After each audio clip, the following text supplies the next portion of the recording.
subscribe to my channel. بات میں خیانت کرنے والے کہلائیں گے. یہ نبی کی رحمت نہیں تو اور کیا کہ آپ رات بھر نماز پڑھنے سے منع کر رہے ہیں.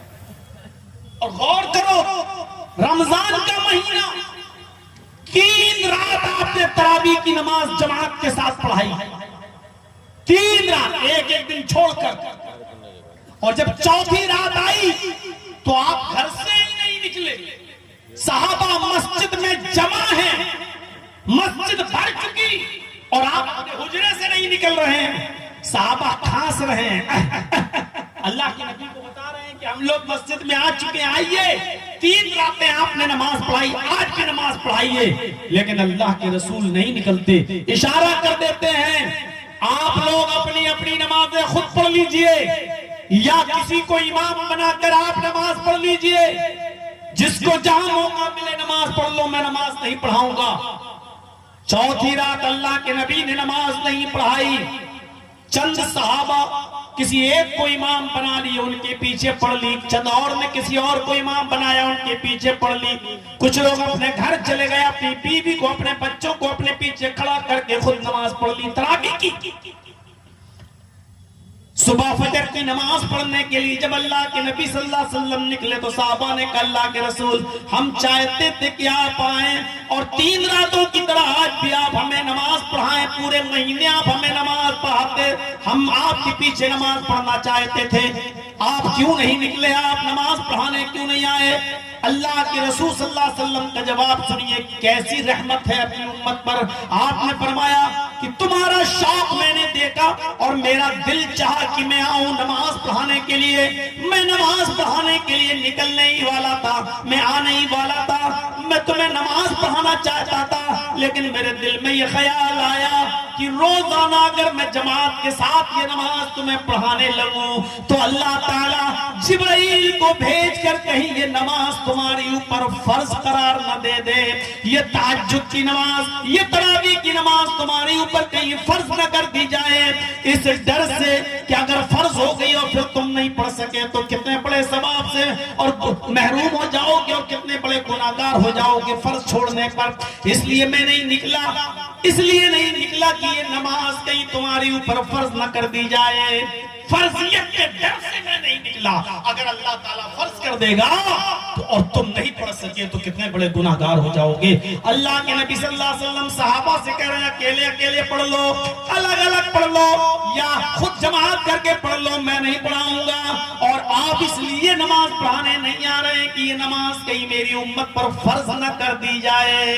یہ رحمت ہے امت کے ساتھ. بالمؤمنین رؤوف الرحیم, مومنوں کے ساتھ ان کی کچھ خاص رحمت ہے. آپ نہیں چاہتے تھے کہ میری رحمت محروم ہو جائے, میری امت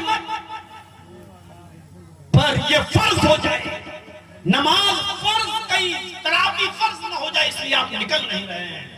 یہ رحمت نہیں تو اور کیا ہے. مسواک کتنی کرتے تھے اللہ کے رسول, شاید آپ کو نہیں معلوم.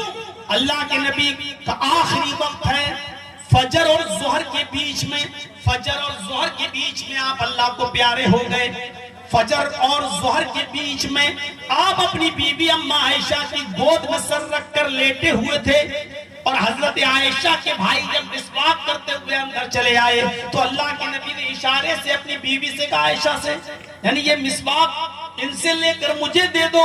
حضرت عائشہ نے وہ مسواک اپنے بھائی سے لے لی اور اللہ کے نبی کو دے دی. جب اللہ کے رسول وہ مسواک کرنے لگے تو آپ نے اماں عائشہ کو وہ مسواک دی اور کہا اس کو اپنے دانتوں سے نرم کر دو, ملائم کر دو, کچل دو. اب میرے دانتوں میں اتنی طاقت نہیں کہ اتنی سخت مسواک میں کر سکوں.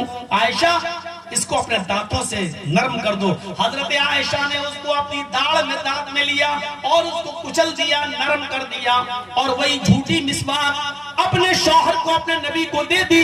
اللہ کے رسول نے امی عائشہ کی جھوٹی مسواک خود کرنا شروع کر دی. آپ نے وہ مسواک کی اور مسواک کرتے کرتے وہ مسواک آپ کے ہاتھ سے گر گئی. آپ کا ہاتھ پانی کے پیالے میں جاتا ہے اور پانی سے پیالے سے بھرا ہوا وہ ہاتھ اپنے بدن پر ملتے ہیں اور کہتے ہیں لا الہ الا اللہ ان للموت سکرات, لا الہ الا اللہ ان للموت سکرات، لا الہ الا اللہ، ان للموت سکرات، اللہ کے علاوہ کوئی معبود نہیں، بے شک موت کے لیے بڑی سختیاں ہیں، بے شک موت کے لیے بڑی بے چینیاں ہیں، بے شک موت کے لیے بڑی پریشانیاں ہیں۔ اللہ کے رسول کو انتقال کے وقت اتنی پریشانی اور اتنی بے چینی ہو رہی تھی کہ اسی بے چینی کو دیکھتے ہوئے آپ کہتے ہیں ان للموت سکرات، موت کے لیے بڑی بے چینیاں ہیں۔ پھر آپ نے حضرت عائشہ سے کہا عائشہ مجھے لگتا ہے خیبر میں